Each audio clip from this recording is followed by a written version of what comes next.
අයිබෝන් ගොඩක් අය මගෙන් අහලා තිබ්බා කොහොමද ඔන්ලයින් බිස්නස් එකක් පටන් ගන්න කියලා. ඒ කියන්නේ පොඩි මුදලක් අතේ තියෙනවා නම් ඕගොල්ලන්ට කරන්න තියෙන්නේ ඉස්සෙල්ලම Facebook page එකක් හදාගන්න.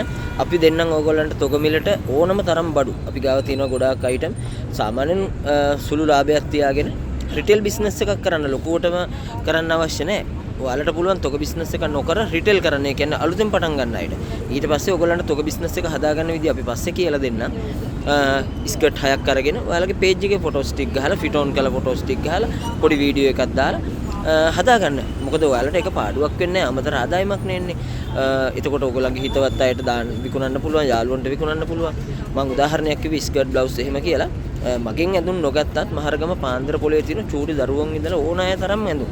ඔයාලට ඇවිල්ලා තෝරලා ගන්න පුළුවන් යට ඇඳුම්, ඊළඟට කාන්තාවන්ගේ සියලුම ස්කර්ට් බ්ලවුස් ඒ ඇඳුම්, පිරිමි අයගේ ඇඳුම් මම නොකරන අයිටම් ගොඩක් තියෙනවා. ඉතින් ඔයාලට එන්න පුළුවන්. එහෙම නැත්නම් ඔන්ලයින් ඒගොල්ලෝ ගෙන්න ගන්න පුළුවන් පාන්දර පොලේ ඉන්නවද තැන කොතනද කියලා ඔයාලට අහගෙන ඕනම වෙළඳ මහත්තයෙක්ගේ වගකීමක් තියෙන තැනකින් බඩු ටික අරගෙන පොඩියට පටන් ගන්න. මොකද මේක රිස්ක් එකක් නැති බිස්නස් එකක්.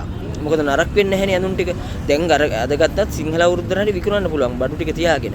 මම එච්චර කල් ඉන්න අවශ්‍ය නැහැ. නමුත් අර මම කිව්වේ අවදානමක් නැහැ. දැනට කරන්න තියෙන ව්‍යාපාරات එක්ක බලනකොට අඩුම අවදානමක් තියෙන බිස්නස් එකක් තමයි ඇඳුම් බිස්නස් එක කියන්නේ. ඉතින් හිතලා බලන්න මොනවා හරි දැනගන්න අවශ්‍ය නම් මට WhatsApp මැසේජ් එකක් දාන්න.